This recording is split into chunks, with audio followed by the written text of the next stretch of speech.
Good morning sa inyo mga kapatids. Welcome back dito sa J. Christian Love TV. For today's video mga kapatids is i-reveal na natin yung tumukod dito ang ibon natin sa mga kapatids.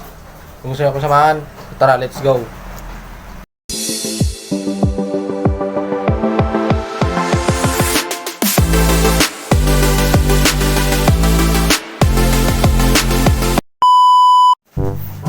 So kaya mga kapatids, bali nahuli na natin yung tumukod sa ating ibon. So ilang araw na rin sa akin dahil hindi natin siya minaipalag ng ilang araw dahil nga sa pag-ulan-ulan, dahil hindi tayo makapag-vlog pagka umuulan mga kapatids. So yan, kakataas ko lang din nagpa-ronda ng mga ibon natin. So dito sila yung mga ibon natin sila. So ronda pa yung putik natin.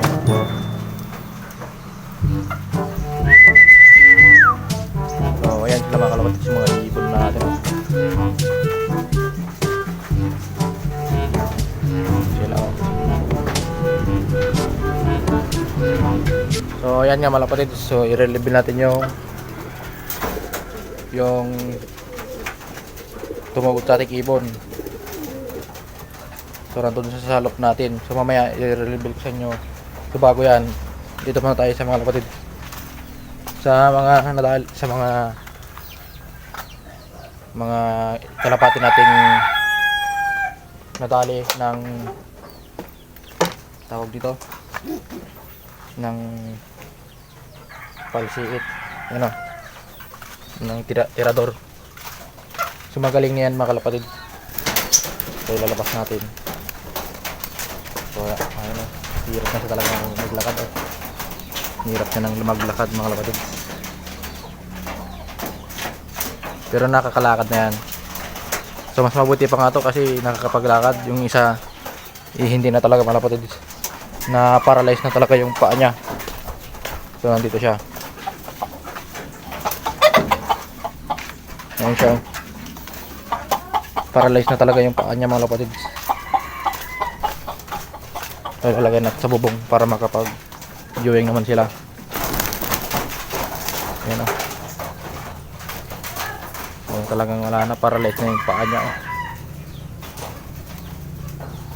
So ayan mga kalapatid, bago natin i-reveal sa inyo yung kalapati na tumukod sa atin, magpapatoka muna tayo mga kalapatids.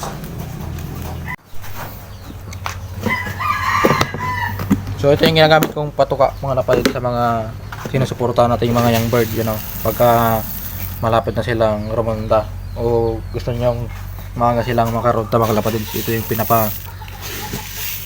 bali ito yung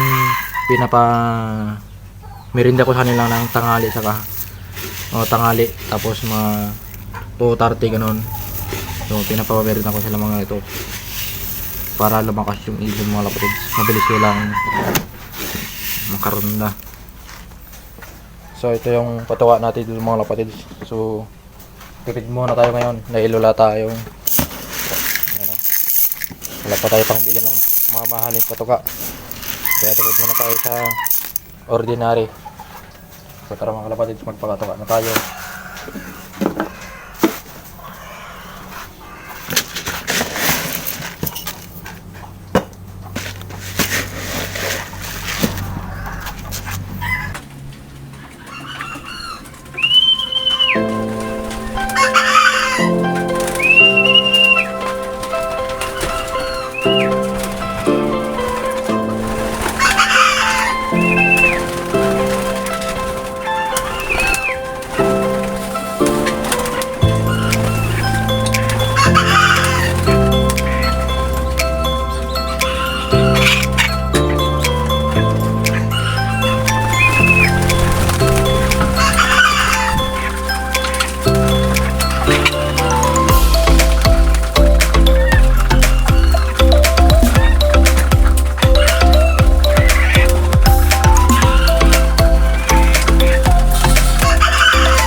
kalakas kumain yung mga kalapati natin, yung mga kalapati, mga warriors natin. Ganyan sila kalakas kumain mga kalapati. Halos magsiksikan sila. Oh.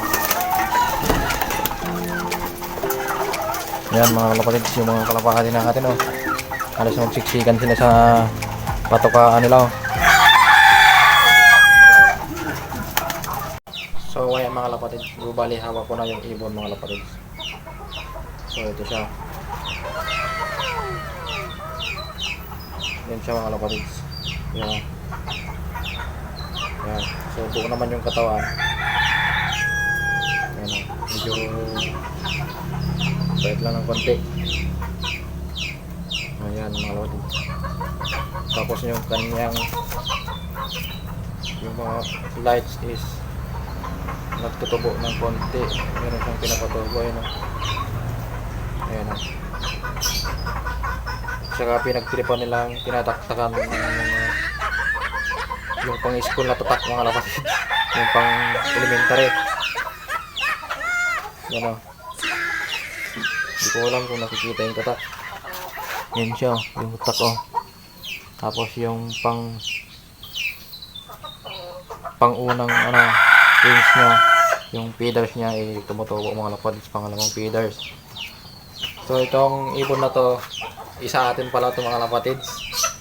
So ito yung nabili natin nung how many years yun mga kalapatids.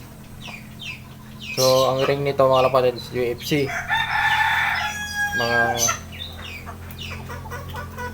ayan o, 19 is 34.59. So bali meron akong record nito mga kalapatids yung ring na to, kaso nawala na dahil sa sobrang tagal na nakalipas. So ito nabili ko to sa tropa natin mga kalapatids. So pina-confirm ko muna to sa kanya bago ko i-vlog ngayon mga kalapatids. So ito, so i-tap screen ko na lang dito yung chatan namin mga kalapatids, para nang sa ganun makita nyo yung chatan namin ng tropa ko. So ito pala yung breeder ko noon mga kalapatids. Kung hindi ako nagkakamali ng linyatan nito, i-stitch bolt mga kalapatid. So ito mga kalapatid, kaya ko to na out dahil sa yun nga, nung nawalan tayo nung wala tayong pang bili ng patuka, dun tayo nag out ng mga ibon natin mga kalapatid. So bali, ang alam ko dito, naisop ko pa to ng ng rabbit, dahil nagalaga rin tayo ng rabbit dati mga kalapatid.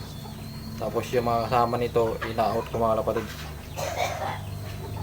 So ito dati mga flyer ito mga kalapatid, pero hindi ko ito masyadong pinapalipad, hindi ko masyadong pinaparonda kasi baka mawala sa atin. So ito, na-out ko rin to doon sa kapitbahay ng tropa natin mga kalapatid. Kaso bumalik pa rin sa atin mga kalapatid sa tibay ng ibon na to. So napapatsir pa natin yung hindi natin patsir mga kalapatid. Yan siya, para siyang nito, pero ang kanyang mata pearl eye mga kalapatid, pearl eye. So yan yung ibon mga kalapatid. So confirm atin itong mga ibon na ito mga kalapatid. So yan mga kalapatid. So yan mga kalapatid. So dito ko na muna siguro tatapusin yung video na to. So like and share and subscribe. Ayan.